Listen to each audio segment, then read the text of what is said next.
আসসালামু আলাইকুম। বিসমিল্লাহির রহমানির রহিম। প্রিয় নবম শ্রেণীর শিক্ষার্থীরা, আশা করছি তোমরা সবাই ভালো আছো। তোমাদের 2025 সালের গণিত বই সম্পর্কে যেটা বলা হয়েছে সেটা 2012 সালের যে কারিকুলাম ছিল সেই অনুযায়ী যে বইটা ছিল মোটামুটি সেটাই তোমাদেরকে দেয়া হবে, জাস্ট সামান্য কিছু পরিমার্জনের মাধ্যমে। তো ম্যাথে তেমন কিছু আসলে পরিমার্জন করার এতটা বেশি সুযোগ নেই, তারপরেও যেটা হবে সেটা তোমরা পেয়ে যাব। আর টপিকগুলো যেগুলো থাকবে সেগুলো নিয়ে আমি আজকে তোমাদের সাথে শেয়ার করতে চাচ্ছি যে কিভাবে কোন জিনিসগুলো এবছর থাকতে পারে। আর এই বইটা কিন্তু তোমাদের 2 বছরের জন্য, নবম এবং দশম 2 বছর পরে পরে এই বুকের উপরে তোমাদের এসএসসি পরীক্ষা হবে। তো এখানে যে সূচিপত্রে যে টপিকগুলো দেয়া আছে, চলো তাহলে আমরা দেখে নেই। এখানে প্রথমেই দেখা আছে বাস্তব সংখ্যা, এরপরে সেট ও ফাংশন, বীজগাণিতিক রাশি, সূচক ও লগারিদম, একচলক বিশিষ্ট সমীকরণ, রেখা, কোণ ও ত্রিভুজ, ব্যবহারিক জ্যামিতি, বৃত্ত, ত্রিকোণমিতিক অনুপাত, দূরত্ব ও উচ্চতা, বীজগাণিতিক অনুপাত ও সমানুপাত, দুই চলক বিশিষ্ট সরল সহসমীকরণ, সসীম ধারা, অনুপাত, সদৃশতা ও প্রতিসমতা, ক্ষেত্রফল সম্পর্কিত উপপাদ্য সম্পাদ্য, পরিমিতি, পরিসংখ্যান।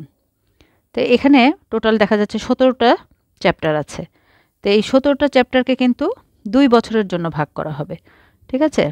এখানে 9-এ পড়ানো হবে, এরপরে আবার ক্লাস 10-এ গিয়ে বা যেটুকু কমপ্লিট হবে না বাকিটা ক্লাস 10-এর জন্য রাখা হবে। তো যেভাবে টিচাররা সিলেবাস করবে, যে স্কুলে যেভাবে করবে সেই অনুযায়ী কিন্তু তোমাদের সেই সিলেবাস ফলো করতে হবে। আর এই বইটা, এই যে গণিত বই, এটা কিন্তু তোমাদের সবার জন্য একই।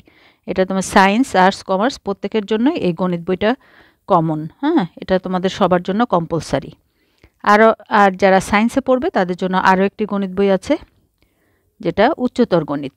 সেটা আলাদা একটা বই, সেটা নেমে আলাদা একটা ভিডিও দেবো, সেখানে কী কী আছে তোমরা জানতে পারবে। তো এখন চলো আমরা কোনো একটা চ্যাপ্টার দেখি, চ্যাপ্টারে কিভাবে থাকে জিনিসগুলো সেগুলো একটু দেখে নিই।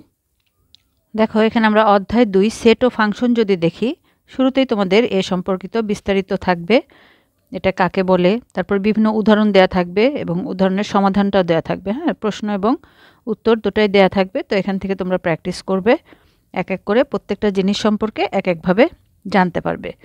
হ্যাঁ, এভাবে প্রত্যেকটা বিষয় নিয়ে বিস্তারিত আলোচনা করা আছে এখানে। তারপরে কিছু এক্সাম্পল দেয়া থাকবে অবশ্যই, বড় বড় ম্যাথ আকারে। এরপরে প্রত্যেকটা চ্যাপ্টারের ক্ষেত্রে কিন্তু এটা একই রকম ঘটবে, অনুশীলনী থাকবে।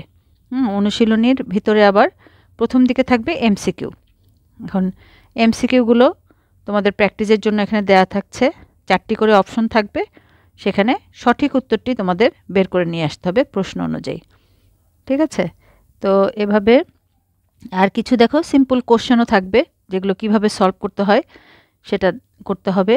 আর এই ধরনের কিছু সিকিউ থাকবে, যেখানে স্টেম দেয়া থাকবে। হ্যাঁ, এই স্টেম অনুযায়ী এখানে প্রশ্ন থাকবে, ক, খ, গ। এই প্রশ্নগুলোর উত্তর এই তথ্য ও উপাত্ত অনুযায়ী আনসার করতে হবে। এখানে কিন্তু 2টি থাকতে পারে, 3টিও থাকতে পারে, 4টিও থাকতে পারে।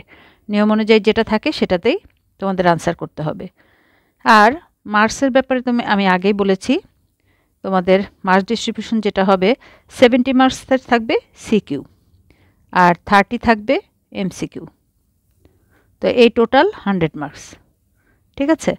তো এই যে সিকিউ আমি যেটা দেখালাম এই ধরনের থাকবে, আর এমসিকিউ এখানে যেটা এই যে প্রথমে দেখালাম অপশন দেয়া থাকবে, এগুলো আনসার করতে হবে। তো আশা করছি তোমরা একটা ধারণা পেয়েছো কিভাবে তোমাদের প্রিপারেশন নিতে হবে। আর বই তোমরা আগামীকাল হয়তো অনেকগুলো পেয়ে যাবে, বাংলা, ইংলিশ, ম্যাথ, এই 3টা পেয়ে যেতে পারো। আর বাকিগুলো হয়তো কিছুটা সময় লাগতে পারে, তো দেখা যাক। আর যে বইটা আসবে তার সলিউশনগুলো ইনশাল্লাহ আমি তোমাদেরকে দিয়ে দেওয়ার চেষ্টা করব এক এক করে। আশা করছি তোমরা সাবস্ক্রাইব করে রাখবে, যাতে খুব দ্রুতই ভিডিওগুলো তোমাদের কাছে পৌঁছে যায়। আজকে তাহলে এই পর্যন্তই। ভালো থেকো, সুস্থ থেকো, আল্লাহ হাফেজ।